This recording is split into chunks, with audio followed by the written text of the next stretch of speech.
Karena banyak pemula itu gagal dalam belajar bahasa Arab gara-gara mereka katanya merasa sulit dengan fathah, kasroh, dan dhammah yang ada di akhir kalimat itu. Makanya guru kami Al-Habib Hasan Baharun sering menasihati kami dulu waktu kami tahun pertama mondok, sakinil awakhir. Dia bilang sukunkan akhirnya.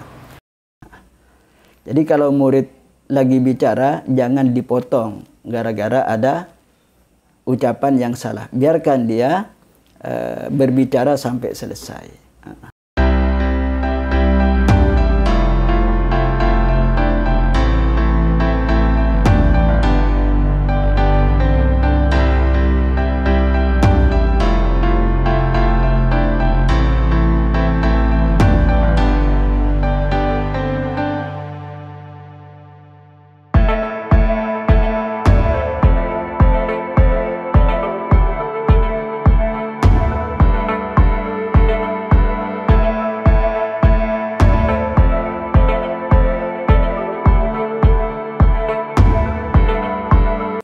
Assalamualaikum Ustadz, Al-Fakir mewakili pertanyaan netizen, yaitu bagaimana caranya kita membangun bi'ah Arabiyah.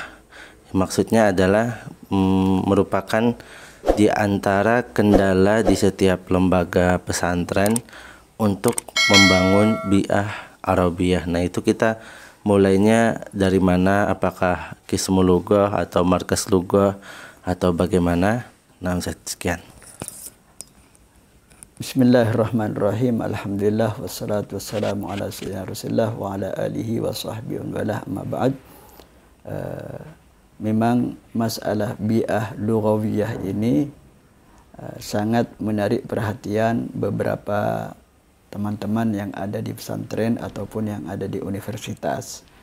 Banyak menanyakan kepada kami bagaimana membentuk lingkungan bahasa Arab di mana penghuninya semuanya itu bercakap-cakap setiap hari bil lughatil arabiyah. Yang pertama tentunya memang harus ada guru ya. Harus ada pembimbing yang bisa berbahasa Arab sekaligus menjadi qudwah.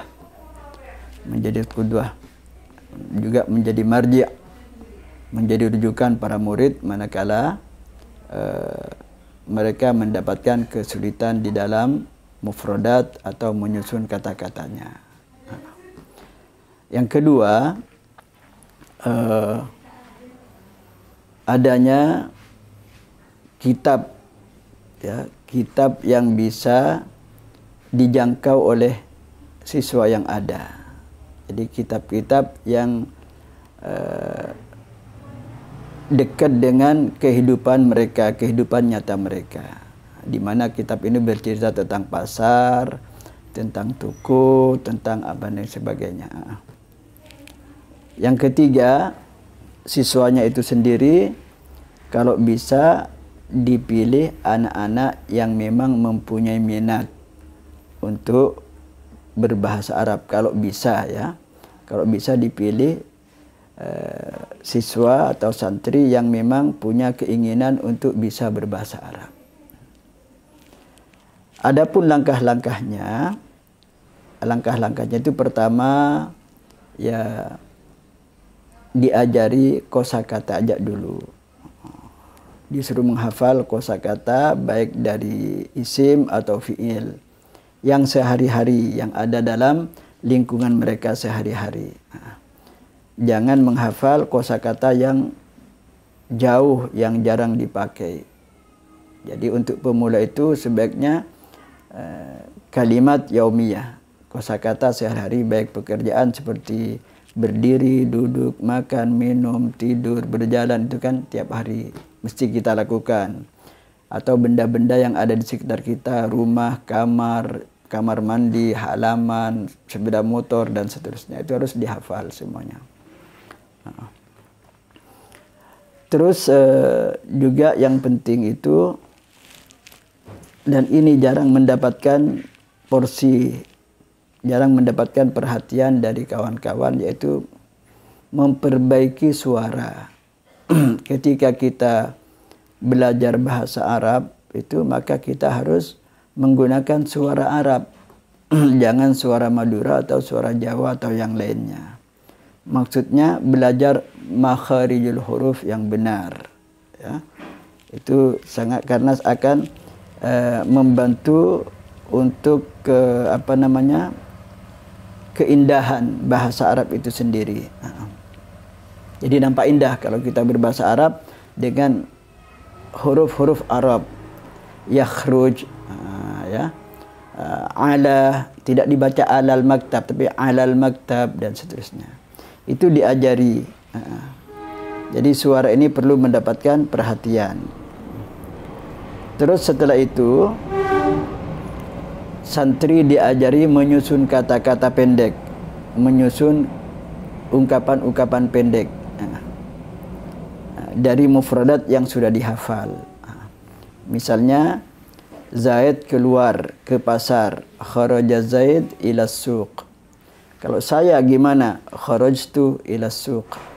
Kalau kamu, kharajta ila suq. Kalau dia, kharaja ila suq, dan seterusnya. Diajari menyusun kata-kata. Setelah menyusun kata-kata bisa, bolehlah mereka baru diajak untuk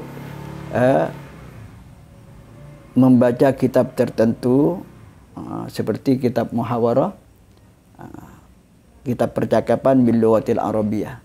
Artinya mereka sudah tidak asing lagi dengan kosakata Arabiah, tidak asing lagi dengan susunan kata Arabiah, sehingga ketika mereka belajar kitab muhawarah ini mereka akan lebih sedikit mudah, akan lebih mudah, ya. Terus dalam belajar muhawarah ini satu hal yang sangat penting sekali yang harus dilatih, yaitu menggunakan kalimat istifham, menggunakan kata tanya. Bagaimana cara menggunakan aina, bagaimana cara menggunakan mata, dan cabang-cabangnya. Mata, ila mata, min mata, aina, ila aina, min aina, man, ma'aman, min man, ilaman, kitabuman. Itu diajari anak-anak. Kenapa? Karena percakapan kita sehari-hari itu lebih banyak menggunakan kata tanya. Sehingga kalau mereka dilatih menguasai kata tanya ini, mereka lebih mudah untuk mempraktikkan lughah Arabiah sehari-hari itu. Ini. Terus bagi siswa, ya, di hari pertama sudah kalau bisa harus langsung berbahasa Arab. Bagaimana caranya? Padahal kita baru belajar. Kok harus disuruh praktek? Jadi caranya, kosakata yang sudah kita hafalkan diucapkan. Misalnya hari pertama kita baru menghafal dhamir, anta, ana, huwa. Ya sudah, kita ucapkan, kita gunakan 3 kata ini dalam percakapan kita sehari-hari. Contohnya, Pak Ustadz, ana mau ke belakang sebentar, ya begitu. Jadi ana itu sudah dipakai. Pak Ustadz, anta mau apa Pak Ustadz? Mau kopi apa teh? Jadi anta sudah dipakai sebagai ganti dari kamu atau sampian. Jadi ini maksudnya. Jadi dari hari pertama siswa sudah dianjurkan menggunakan bahasa Arab yang sudah dia hafal. Dicampur-campur. Ini cara yang sangat efektif. Cara yang sangat efektif. Selanjutnya bagi pemula, ya, saya bicara bagi pemula, agar lebih santai, agar lebih enjoy, maka sebaiknya harokat akhir itu disukun semua. Jadi enggak usah mikiri ini fathah, ini kasroh, apa ini dhammah. Karena itu sangat sulit bagi pemula. Contoh, man anta, ana tilmiz. Ana tilmiz, enggak usah ana tilmizun, ya. Hal anta ustaz, hal anta ustaz, enggak usah hal anta ustadun. La, lastu ustaz, lastu ustaz, enggak usah lastu ustazan. Jadi lebih mudah kalau disukun. Ini bagi pemula. Karena banyak pemula itu gagal dalam belajar bahasa Arab gara-gara mereka katanya merasa sulit dengan fathah, kasrah dan dhamma yang ada di akhir kalimat itu. Makanya guru kami Al-Habib Hasan Baharun sering menasihati kami dulu waktu kami tahun pertama mondok, sakinil awakhir. Dia bilang sukunkan akhirnya. Buat bahasa Arab itu kayak bahasa Madura, nggak punya i'rab. Akhirnya kita lebih berani untuk berbahasa Arab. Karena apa? Harokat akhirnya udah nggak ada. Karena harokat akhir ini termasuk yang sulit dalam bahasa Arab. Oleh karena itu, guru yang bijak tentu tidak akan memaksakan kepada murid untuk menyesuaikan dengan kaidah yang ada. Karena itu berat bagi pemula. Target pemula hanya berbicaralah sebisa kamu. Nggak usah mikiri apakah ini benar ataupun salah. Berbicaralah. Terus bagi guru, jangan sering menyalahkan murid. Karena itu akan menjatuhkan mental murid dan selanjutnya mungkin dia putus asa tidak belajar. Jadi kalau murid lagi bicara, jangan dipotong gara-gara ada ucapan yang salah. Biarkan dia berbicara sampai selesai. Enggak usah dipotong dan ditegur. Yang penting difaham. Yang penting kalamnya sudah mafhum, itu cukup. Kalau mau membetulkan nanti di kelas mungkin. Di kelas di depan yang lain kita bolehlah membetulkan. Ada orang bilang misalnya ana yakulu. Itu salah, yang benar ya ana akulu. Ana akul ta'am. Jadi ini yang menyangkut masalah ta'lim. Ya, karena dalam membentuk bi'ah lughawiyah itu banyak sekali unsurnya. Yang pertama adalah ta'lim. Sudah saya jelaskan tadi masalah ta'lim.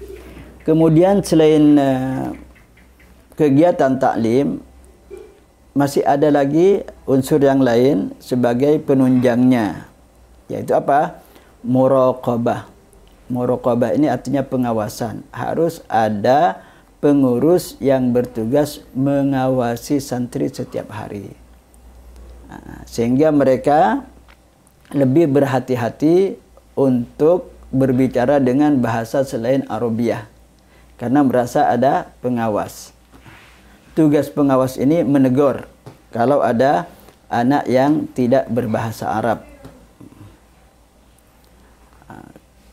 Atau memberi hukuman kepada anak yang melanggar bahasa Arab itu. Tentunya kita sudah membuat kesepakatan dengan santri bahwa setiap pelanggaran, setiap anak yang tidak berbahasa Arab, padahal dia sebenarnya sudah bisa, maka akan dikenakan sanksi. Misalnya si A ketahuan mengatakan saya mau ke toko. Ini dianggap pelanggaran. Kenapa? Karena dia sudah tahu bahasa Arabnya saya dan sudah tahu bahasa Arabnya toko. Mestinya dia mengatakan ana mau ke dukan, ana mau ilat dukan. Tapi karena dia dalam ucapannya ini tidak ada bahasa Arabnya sama sekali, maka dianggap pelanggaran dan akan disangsi. Adapun sanksinya tentunya tidak boleh sampai menyakitkan santri. Karena sanksi itu tujuannya adalah mendidik dan menegur, mengingatkan si santri bahwa dia hari ini telah melakukan kesalahan. Dan kalau ini dibiarkan, kemungkinan tidak akan sukses dalam studinya itu. Jadi ini tujuan daripada sanksi. Sekali lagi bukan untuk menyakiti santri, karena hal itu nanti akan membuat santri tidak betah, mungkin pulang berhenti belajar. Jadi demikian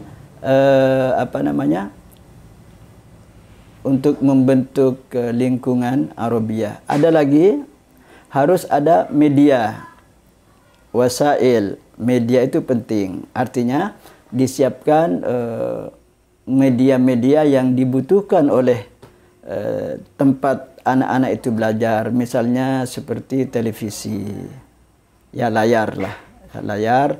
Terus kita setelkan di waktu-waktu senggang, disetelkan